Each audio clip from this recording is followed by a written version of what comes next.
A Christmas Carol.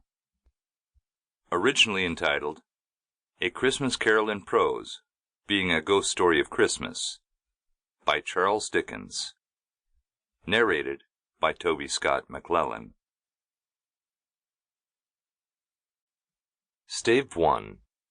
Marley's Ghost. Marley was dead, to begin with. There was no doubt whatever about that. The register of his burial was signed by the clergyman, the clerk, the undertaker, and the chief mourner. Scrooge signed it, and Scrooge's name was good upon change for anything he chose to put his mind to. Old Marley was as dead as a doornail. Mind, I don't mean to say that I know of my own knowledge what there is particularly dead about a doornail. I might have been inclined myself to regard a coffin nail as the deadest piece of ironmongery in the trade. But the wisdom of our ancestors is in the simile, and my unhallowed hands shall not disturb it, or the country's done for. You will therefore permit me to repeat, emphatically, that Marley was as dead as a doornail. Scrooge knew he was dead? Of course he did. How could it be otherwise? Scrooge and he were partners for I don't know how many years.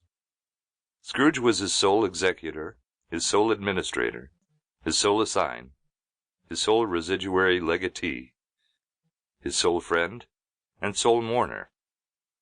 And even Scrooge was not so dreadfully cut up by the sad event, but that he was an excellent man of business on the very day of the funeral, and solemnized it with an undoubted bargain. The mention of Marley's funeral brings me back to the point I started from. There is no doubt that Marley was dead.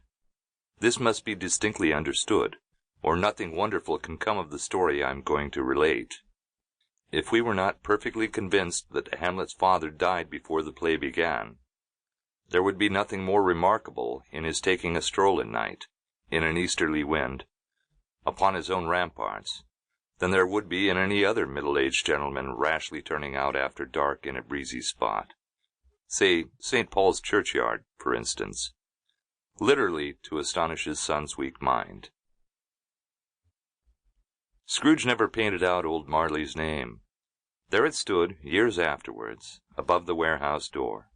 Scrooge and Marley. The firm was known as Scrooge and Marley.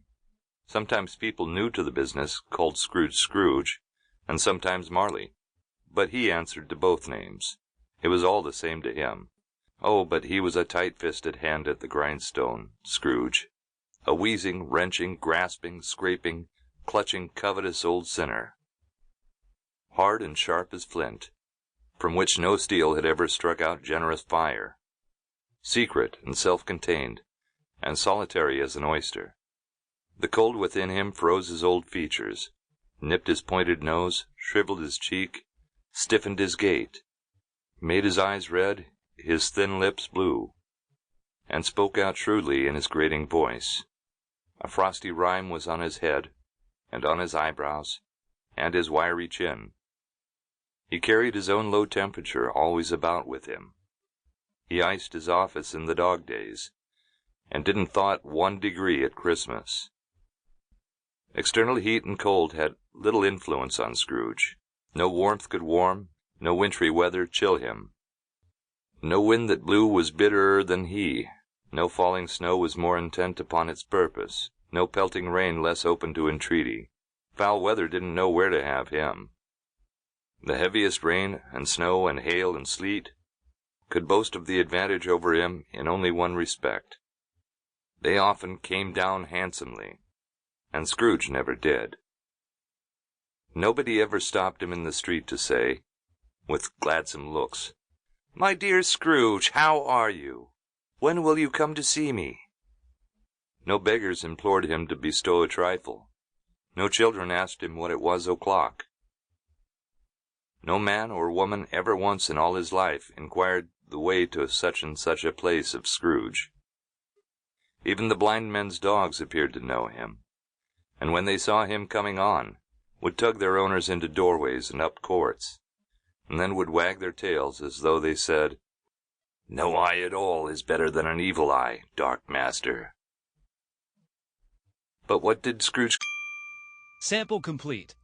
Ready to continue?